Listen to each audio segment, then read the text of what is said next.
안녕하십니까, 박건배입니다. 자, 이번 시간의 주제는 회전기에서 가장 중요한 용어 중에 하나죠. 회전자기하고 동기 속도에 대해서 알아보는 시간 갖도록 하겠습니다. 특별히 이번 시간에 이제 회전자기라고 하는 주제를 가지게 된 이유는 제가 동기 발전기에서 유효전력에 대한 이야기를 좀 하고 싶은데, 이제 그 전에 이제 회전자기에 대한 이야기를 좀 알면 그 다음 주제를 이해하는데 많이 편리하겠다. 유효전력을 좀 더 이야기하고 싶어서 이제 이 테마를 갖다 미리 끄집어냈다, 이렇게 생각하시면 되겠습니다. 뒤에 가서는 이제 이 관계를 갖다 좀 이야기하다 보면, 회전자기를 좀 이야기하다 보면 어떻게 우리가 그 유효전력 제어를 하는지, 유효전력, 우리가 뭐 그 전동기를 켜게 되면 뭐 유효전력과 무효전력이 같이 이제 사용이 될 텐데, 그때 유효전력은 어떻게 발전소에서 자동으로 맞출 수 있는 그 배경이 되는지, 그 원리도 여기서 간단하게 이해할 수 있을 것 같습니다. 자, 본문으로 들어와서요. 자, 그러면 회전자기는 어떻게 만들어지는지 간단하게 보도록 하겠습니다.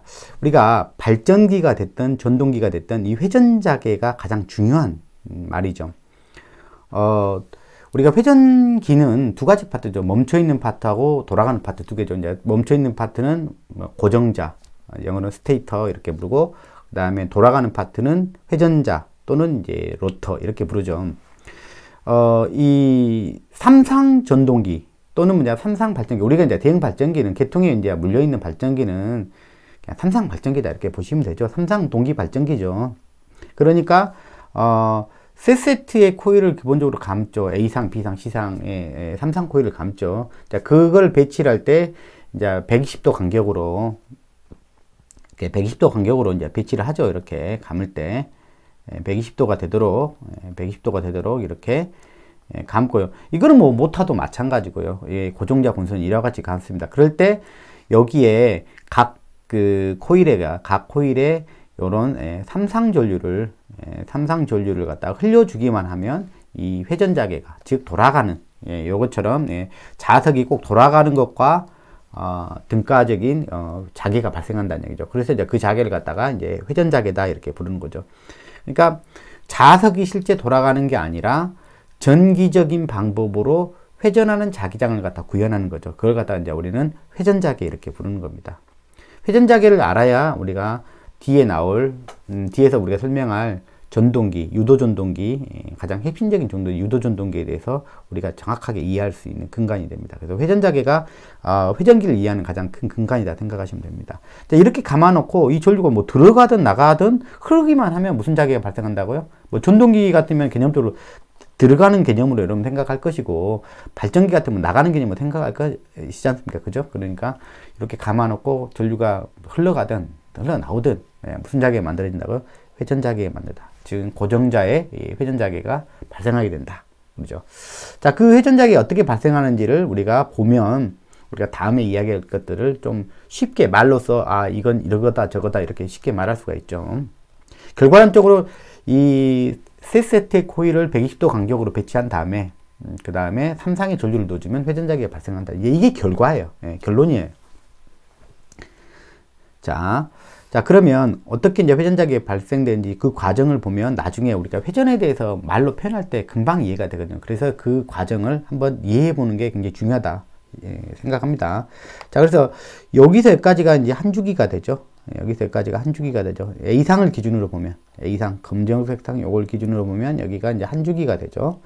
자, 한 주기 동안 정기적으로 갔을 때 전류가 결국 이 자기장은 결국 전류가 만드는 것이죠. 그러니까 이 전류가 요렇게 삼상 전류가 이렇게 이와 같은 구조에서 흘렀을 때 어떻게 자기장을 만들 것이냐 라는 것이죠. 전류가 플러스일 때는 나오는 방향으로 기준할게요. 플러스일 때, 전류가 플러스일 때 전류가 나오는 것 방향으로, 그 다음에 당연히 마이너스라면 들어가는 걸로 잡으면 되겠죠. 자, 그래서 여기 t0인 시간에 보면 지금 여기가 되겠죠. A상은 전류가 안 흐르죠. A상은 전류가 안 흐르니까 여기를 갖다 이제 표기를 할 필요가 없겠죠. 표기를 할 필요가 없고, 그 다음에 B상은 지금 마이너스 전류죠. 마이너스 전류니까 마이너스 전류는 예, 이렇게 들어가는 걸로 표시하기로 했죠. 그래서 이제 이렇게 다 표시를 해놓은 거예요. 그 다음에 여기 예, C상 전류는 플러스니까 나오는 전류로. 자, 이런 식으로 해가지고 매 구간마다 이렇게 다 표현을 해놓은 거예요. 이제 A상은 플러스니까 이렇게, 여기는 둘 다 마이너스니까 이렇게 표시한 거고요. 예, 그 순간순간마다 여기다 다 맞춰가지고 표기를 다 해놔봤습니다. 자, 이런 전류가 흐를 때 어떤 자기장을 갖다가 만들어내는지 우리가 한번 보자는 이야기입니다. 자, 먼저 T가 제로인 순간에 자기장을 어떻게 만들고 있는지를 보도록 하겠습니다. 자, 이제 이렇게 감았다고 했죠. 각 세 세트의 코일을 감아가지고 120도 간격으로 이제 공간상에 배치한다고 그랬죠. 그죠? 자, 그러면 A상은 전류가 안 흐르니까 표기할 필요가 없고요. 자, B상은 들어가는 전류죠. B상은 들어간 전류예요. 들어간 전류고, 코일은, 자, 이게 이제 한 세트가 되죠. 코일은 뭐 전류가 흘러야 되니까, 그죠?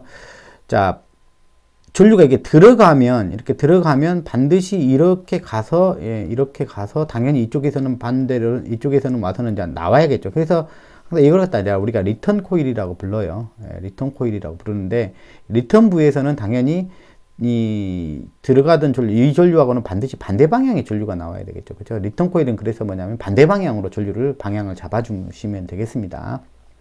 자, 그렇게 잡아주시면 되고요. 자, B상 그런 거고, 자, C상은 나오는 전류죠. 그래, 리턴 코일은, 이거의 리턴 코일은 여기 있잖아요. 그러니까 여기 있으니까 요거는 또 그것과 반대로 잡아주면 되죠. 자, 그렇게 되면, 전체적으로 이제 요런 전류가 한 세트가 되게 되죠. 요게 한 세트가 되죠. 그 다음에 요렇게가 한 세트가 되죠. 그러니까 여기는 전류가 들어가는 세트고, 여기는 전류가 나오는 세트죠. 그러면 전체적으로 이 전류가 만드는 이 자기장은 뭐냐? 암페어 오른하사 법칙을 적용하면 되죠. 이 성 모양을 적용하면 되죠. 그래서 오른손을 들어서 전류가 이렇게 들어가서 이렇게 나오는 형상이죠. 들어가서 나오는 형상이죠. 그러니까 여기다 이렇게 잡았죠. 엄지손가락 잡아가지고 오른나사 법칙 써서 손가락을 딱 펴면 이게 이제 자기장 방향이죠. 예, 손가락 방향, 이 전류가 되면 이게 자기장이 되고, 얘가 자기장이 되면 얘가 전류가 되고, 이제 이 왔다 갔다 한다고 그랬죠. 그죠? 우리 전류와 자기장 관계, 우리 자기장 전자기학 시간에 다 배웠던 거죠. 자, 그러니까 전류가 이렇게 삥 도니까 자기장이 이렇게 발생한다는 얘기죠. 그러면 자기장이 이제 이렇게 발생했다. 자기장이 이렇게 발생했다. 그러면은 우리가 N극과 S극을 정해야 될 텐데, 뭐였냐면 등가 자석으로 표현을 해보고 싶으니까. 자, 자기장이 이렇게 발생한다. 그러면 우리가 자극을 기준으로 했을 때, 자극을 기준으로 했을 때 자기력선이 나가는 곳은 우리가 뭐라고 하냐면 N극이라고 그러고, 그 다음에 자극을 기준으로 했을 때 자기력선이 들어올 때 여기는 갖다 S극이라 이야기해요. 자극을 기준으로 봤을 때. 자, 그렇게 이야기를 하죠. 그러면은 지금 고정자 이야기니까 지금 여기가 70이 여기 있잖아요. 그러니까 여기서 보면 자극은 어디 있다라고 봐야 되냐면 여기가 자극이라고 보시면 돼요. 여기가 자극이고, 그 다음 여기가 자극이다. 이렇게 보시면 되겠죠. 70이 이제 자극이 되는 거죠. 자, 그러면 자극을 기준으로 이렇게 지금 나가고 있잖아요. 여기 입장에서는 여기 나가고 있잖아요. 이렇게 나가고 있고, 여기는 어떻게 하고 있어? 들어가고 있죠. 그러니까 여기는 N극, 여기는 S극. 그래서 지금 N극, S극 이렇게 잡아놓은 거죠. 그러면 지금 T가 제로인 순간에 자석은 이게 물론 이제 움직일 텐데, 지금 이 순간에는 N극과 S극이 이렇게 이런 자세로 서 있다라고 이제 등가적으로 표현할 수가 있다는 얘기죠. 이 전류가 흘렀을 때는 자석이 이렇게 등가적으로 서 있다라고 말할 수가 있는 거죠. 자, 그 다음에 이제 T1인 순간으로 한번 또 옮겨가 보죠. T1인 순간으로 옮겨가 보면, 자, 변화가 있죠. 예. T1인 순간으로 지나가 보면, 자, 보세요. A상은 이런 전류가 흘렀죠. 자, 이거 이대로 따라가면 돼요. 자, B상과 C상은 이거죠. B상과 C상은 이거죠. 그거의 리턴 코일은 항상 뭘로만 쫓아가면 된다고요? 리턴 코일은 반대 방향으로. 앞에서 설명했죠. 반대 방향으로만 잡아주면 되죠. 그렇게 되면 전류가 뭐 어렵지 않죠. 요렇게가 한 세트가 되죠. 요렇게가 한 세트. 나오는 전류의 한 세트가 되고, 이게 이제 들어가는 전류의 한 세트죠. 그러니까 전류가 들어갔다가 이렇게 나오는 거죠. 이렇게. 그러니까 이런 식으로 갖다 대면 되죠. 그 오른나살 법칙 써가지고 손가락을 이렇게 갖다 대면 엄지손가락이 이렇게 뻗어지죠. 그죠? 이렇게 뻗어져. 그러면 자기장이 이렇게 간다는 이야기죠. 이렇게. 예. 그러면 여기가 자극이 되겠죠. 여기가 자극이 되니까 여기가 N극, 여기가 S극. 이렇게 되겠죠. N극, S극. 즉, 시간이 T0에서 T1으로 옮겨가니까, 즉, 회전으로 따지면 90도가 돈 거죠. 90도가 회전하는 거죠. 그럴 때 똑같이 정기적으로 90도 회전한다는 얘기예요. 그러면은 이 자기장도 뭐 몇 도 지금 회전하고 있어요. 지금 여기서 이렇게 90도 지금 회전하고 있죠. 90도. 재밌죠? 자, 몇 도 회전하고 있어요. 자기장도 90도. T1에서 T0가 뭐냐면 정기적으로 90도 회전하는 거잖아요. 근데 여기 자석도 똑같이 90도 회전하고 있어요. 그러면 우리가 뭐 상상이 되죠. 얘가 이제 그 다음에 되면 이렇게 되겠죠. 이렇게 되겠죠. 그 다음에 여기 되면 이렇게 되고 이렇게 되면 돌아오겠네요. 이렇게. 나중에 이건 확인만 한번 해보면 되겠네요. 그게 이제 우리가 감각적으로 보는 거예요. 자, 여기 보시면 이렇게 됐어요. 여러분들 한번 해보시기 바랍니다. 이거는. 자, 똑같은 방법으로. 손가락 모양이 이렇게 되겠죠. 이렇게가 한 세트고, 전류가 이렇게 한 세트. 이쪽으로 나오고, 이쪽으로는 들어가고 있죠. 그러니까, 이런 엄지손가락 한번 이렇게 한번 동일한 모양으로 한번 만들어서 한번 해보십시오. 그럼 이 방향이 될까 하면, 그럼 이쪽에 N극이 되고, 이쪽에 S극이 돼요. 그러니까, 여기에 있던 N극이 이렇게 돌아가는 거죠. 또 90도 돌았죠. 그죠? 여기서 이렇게 하니까 90도 또 돌았죠.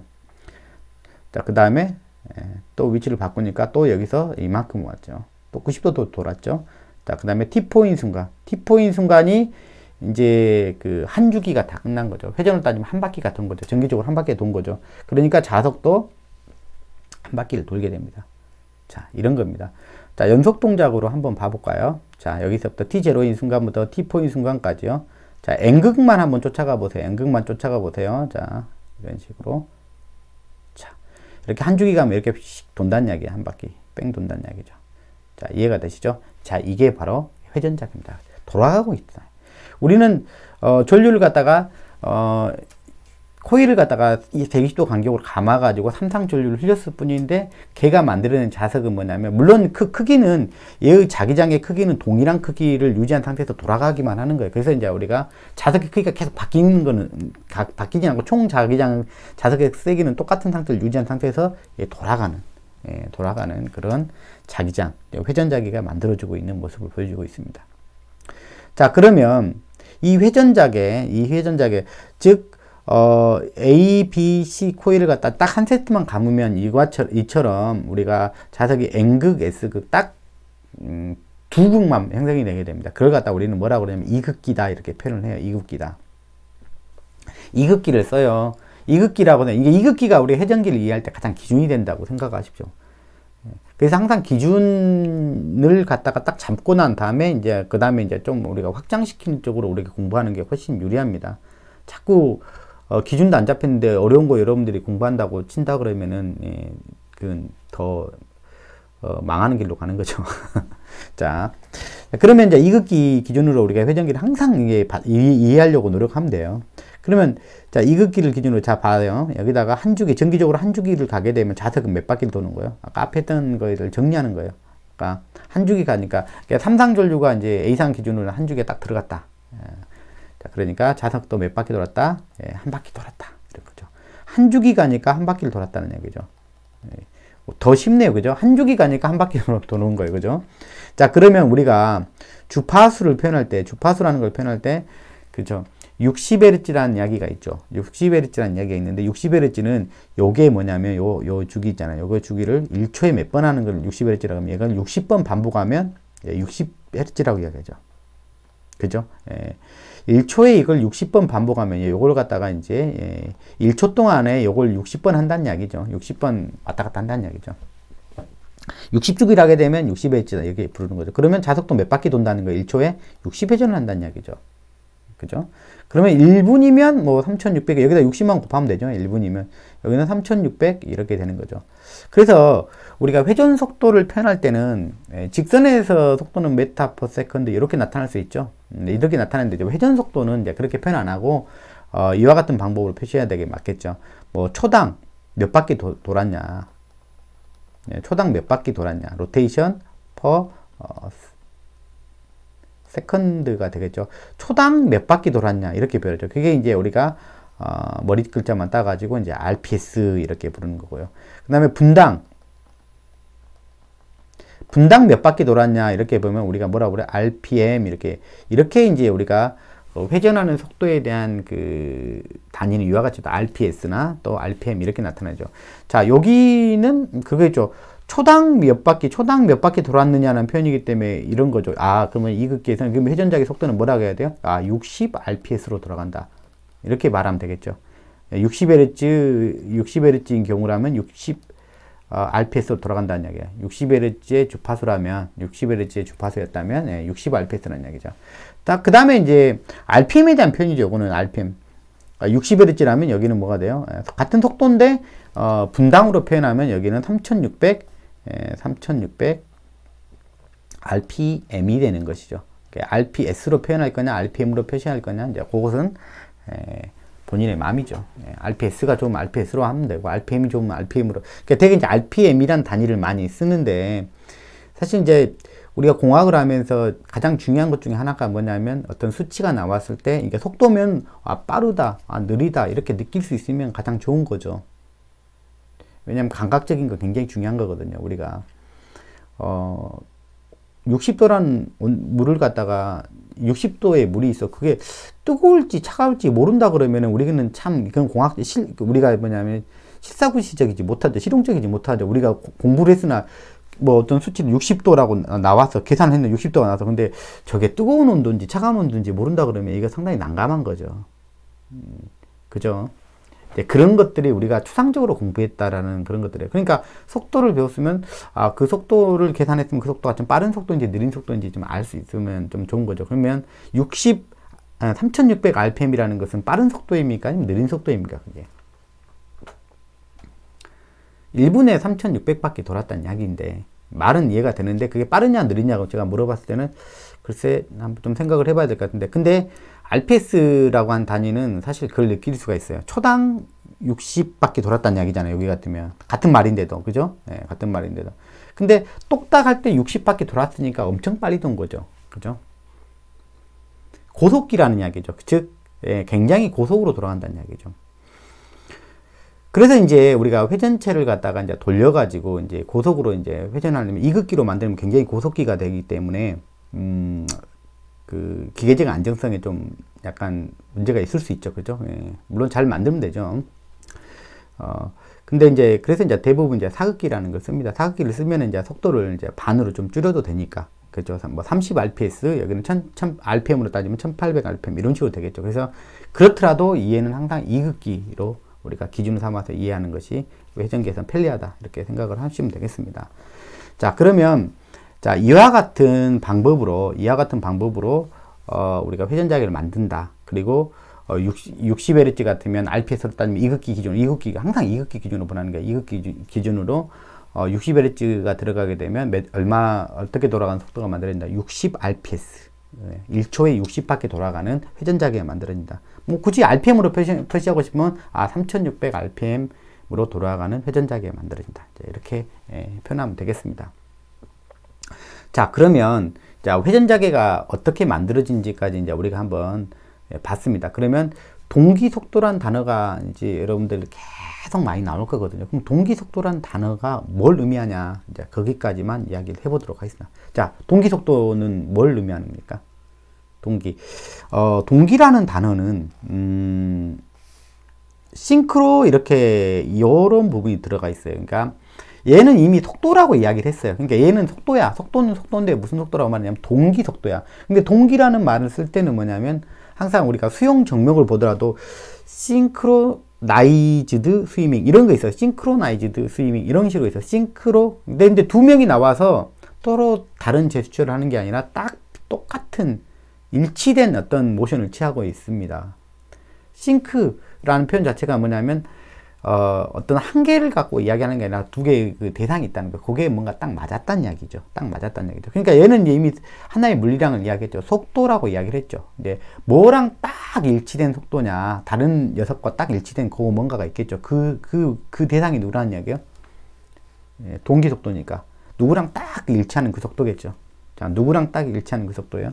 지금 이야기를 하고 있죠. 일주기니까 1회전 돈다고 이야기했잖아요. 그죠? 그 속도, 1회전. 이게 속도잖아요. 60Hz니까 60rps라고 이야기한 거잖아요. 60Hz니까 3600rpm이라고 이야기했던, 이건 속도에 대한 표현이잖아요. 이 속도, 누구랑 일치한 속도요? 그렇죠. 주파수랑 딱 일치한 그 속도를 갖다 뭐라고 부르냐면 동기 속도 그럽니다. 무슨 얘기인지 아시겠죠? 그러면 뭐냐면 동기의 이 주파수는 어떤 주파수일까요? 당연히 무슨 주파수가 되겠어요? 그렇죠. 전원의 주파수가 되겠죠. 전원의 주파수가. 발전기의 주파수가 되겠죠. 그러니까 전기적인 그 주파수가 돼. 주파수랑 딱 일치하는 그 속도. 그 속도를 갖다 무슨 속도라고 그래요? 동기 속도라고 부른다. 이런 거죠. 자, 요 용어는 발전기에서도 나오고, 그 다음에 그 전동기에서도 계속 나오는 단어이기 때문에 여러분들이 그거는 반드시 잘 반드시 잘 챙겨두시기 바랍니다. 자, 그러면 이렇게 될 거예요.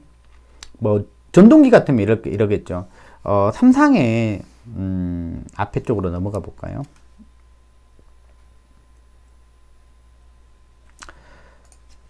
이 삼상의 전류를 받으면 이 고정자에서 회전자기가 만들어지겠죠. 그죠?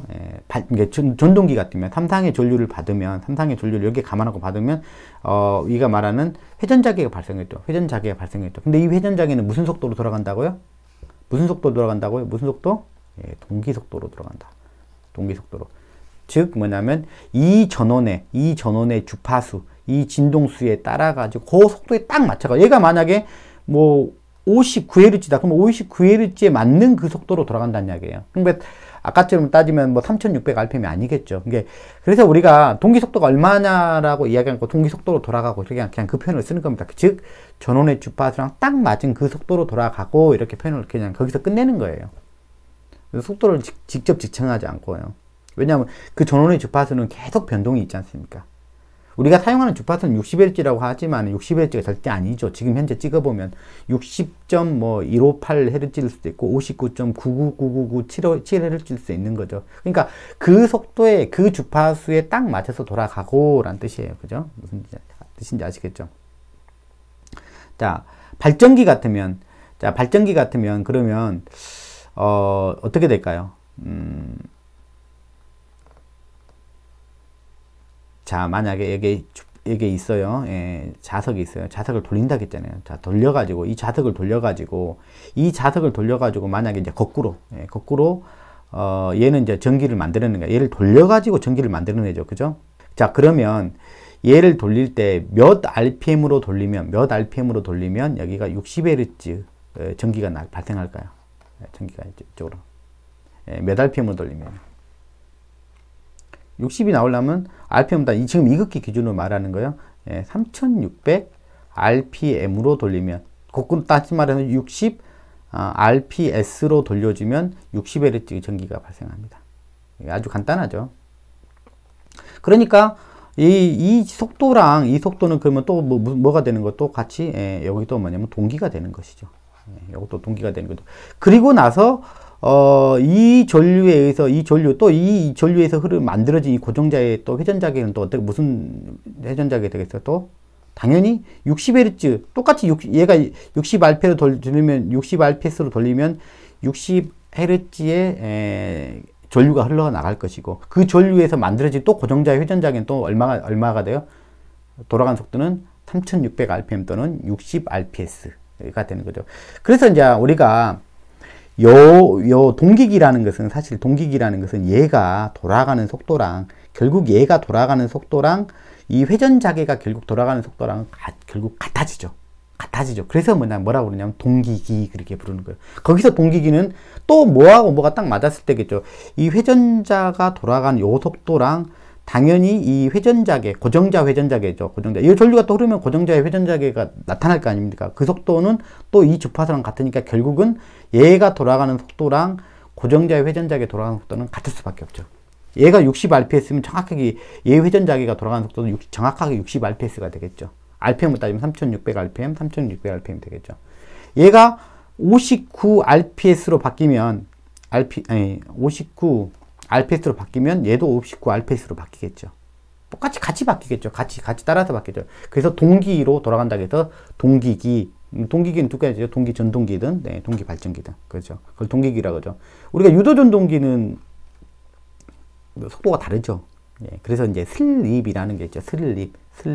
이게 차이거든요. 속도, 그 속도, 지금 말하는 동기기는 그 두 녀석이 같은 속도로 돌아가지만, 예, 동기 전동기, 유도 전동기는 그것이 예, 상대 속도를 가지고 돌아가죠. 그게 이제 슬립이라는 단어가 나오거든요. 그래서 우리가 회전자계에 대한 근본적인 이해를 먼저 딱 하셔야 된다. 그래야 뭐냐면 이런 것들에 대한 그 뒤에 나온 기기들을 이제 이해하는 데 많이 도움이 된다.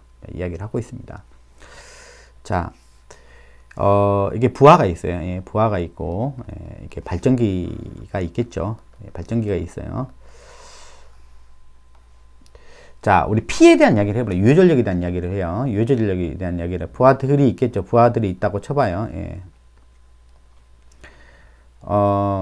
부하들이라고 생각을 하세요. 그러니까 두 개만 딸랑 그려놨지만, 여기서 뭐냐면, 부하가 켜지면, 예, 발전기도, 개념적으로 그래요. 발전기도 이 출력을 올려야 돼요. 그죠? 유효전력을 달라고 하면 발전기도 또 출력을 더 올려야 돼요. 그 다음에 또 더 켜면 또 여기다 출력을 더 올려야 되겠죠. 유효전력을 더 이제 공급을 하는 모드로 바뀌어야 되겠죠. 자동으로 되지는 않겠죠. 그죠? 예, 자동으로 알아서, 그러니까 근본적으로 알아서 더 공급을 하지는 않겠죠. 발전기가. 그래서 이제 이걸 갖다 이제 소위 뭐라고 하냐면 유효전력 제어라고 그래요. 유효전력, 제어. 크게 뭐냐면 전력계통 제어는 두 가지가 있죠. 무효전력 제어가 있고, 이제 유효전력 제어죠. 그러니까 무효전력 같은 경우는 지난 시간까지 많이 해봤죠. 이야기를 해봤죠. 근데 유효전력, 즉, 부하가 뭐냐면 P를 더 많이, 유효전력을 많이 필요로 하면, 즉, 이제 켜게 되면, 이제 발전기도 그에 따라가지고 자동으로, 이제 그걸 맞춰요. 이제 갑자기. 실시간으로 맞춰요. 이게. 그걸 어떻게 아느냐 이야기죠. 발전기에서. 부하가 켰는지 안 켰는지 여기에 알려주지 않지 않습니까? 나 지금 부하 켤 거니까 너도 같이 올리자. 이렇게 서로 약속을 하지 않고 실시간으로 이걸 갖다 맞추거든요. 피해 밸런스를 맞추거든요. 켜고 끄면 여기도 같이 내리고 출력을 내리고 그 다음에 키우면 같이 키우고. 자, 어떻게 할까요? 자, 뭘 보면 우리가 이걸 알 수 있어요? 예. 주파수. 예. 주파수만 보면 지금 여기가 부하가 더 켜졌는지 아니면 감소했는지를 안다는 얘기예요. 계통의 주파수만 보고. 자, 왜 주파수만 보면 알게 되는지 우리 간단하게 알아봅니다. 자, 예를 들어서 제가 자전거를 타고 가고 있다고 봅시다. 예, 자전거를 타고 가고 있어요. 근데 이 자전거가 뭐냐면 현재 평속으로 이렇게 가고 있어요. 20km라고 한 속도로 가고 있어요. 근데 제가 여기를 갖다가 페달을 갖다가 이제 밟아줄 거 아닙니까? 밟아주는데 뭐 어느 특정한 일정한 어떤 그 힘으로 이렇게 밟아줄 겁니다. 일정한 힘으로. 그러니까 이걸 일정하게 유지하고 있어요. 그러다가 한참 가다가 이때 이제 약간 오르막을 만났다고 생각을 해보세요. 약간 오르막을 만났다고 하면 제가 자전거 페달을 밟는 힘은 그 전과 동일한데 그러면 이 속도가 지금 빨라지겠습니까? 늦어지겠습니까? 당연히 느려지겠죠. 즉 무슨 이야기냐면 발전기에 지금 뭐냐면 여기 회전체에 뭐가 물려 있어요? 터빈이 물려 있죠. 터바인이 물려 있는데 얘를 갖다 돌려줄 거예요. 일정한 그 힘으로 돌려줄 거예요. 그 토크로 돌려줄 거예요. 일정한 토크로 기계적인 힘으로 돌려줄 텐데 요때 이제 이게 이 속도 일정한 힘은 이게 속도가 이제 일정하다고 봐요. 일정한 속도로 뽑아주면 여기에 뭐냐면 소위 말하면 정기적으로 바뀐 이 신호는 뭐 60Hz 신호가 나갈 거예요. 그죠? 만약에 여기가 3600으로 돌리고 있었다면 3600rpm으로 돌리고 있었다면 60Hz의 정기적인 신호가 나갔을 거예요. 그죠? 앞에 얘기했던 거예요. 그죠? 자, 그런데 부하가 증가했다. 즉 뭐냐면 여기가 이제 상황이 이제 부하가 증가한 상황이거든요. 자, 부하가 증가한 상황이면은 똑같은 뭐냐면 토크로 꼬아준다 그러면 똑같은 토크로 꼬고 있다 그러면은 이 속도는 떨어질 겁니다. 자전거를 갖다 굴리고 있는데 똑같은 내가 에너지를 사용해서 굴리고 있다 그러면은 이 속도는 뭐 17km 이런 식으로 또 줄어들 겁니다. 그러면 이 속도가 뭐냐면 3600rpm보다 줄어들게 되면 당연히 바뀌는 거예요. 뭐가 바로 바뀌겠습니까? 따라서 바뀌는 게 59점 얼마로 바로 바뀌겠죠. 즉 전기적 물리량으로 바로 표가 나는 게 뭐냐면, 이 회전 속도가 떨어지면 바로 표가 나는 게 바로 뭐냐면 주파수인 것입니다. 아, 이 주파수를 보고 지금 어디가 지금 부하가 증가했다, 감소했다 하는 거죠. 그러면 내가 다시 약간의 언덕을 만났음에도 불구하고 다시 20km라는 속도로 다시 만들고 싶다, 다시 3600으로 끌어올리고 싶으면 더 강한 에너지를 갖다가 여기다 품어줘야 되겠죠. 그래서 여기도 터빈의 입력을 갖다가 더 끌어올려주면 이제 뭐냐 60Hz, 즉 뭐냐면 이 회전 속도가 다시 여기에 도달되면 이제 뭐냐면 두 개가 또 다시 밸런스가 맞았다, 이렇게 보는 거죠. 또 이제 반대겠죠.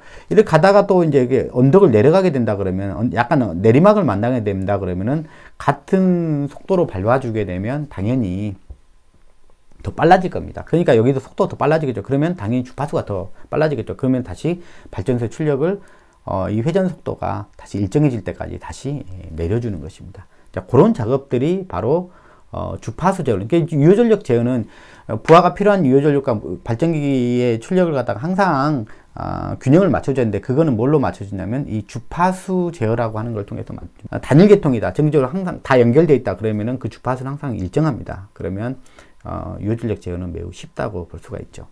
한 주파수만 보면서 맞추면 되기 때문에 그렇습니다. 자, 그래서 이 그림을 보시면 이렇게 전기적 출력이 커진다, 즉 부하가 증가한다 그러면은 이게 이제 아까처럼 돌리기가 이제 더 어려워지는 거죠. 예를 들면 이런 거죠.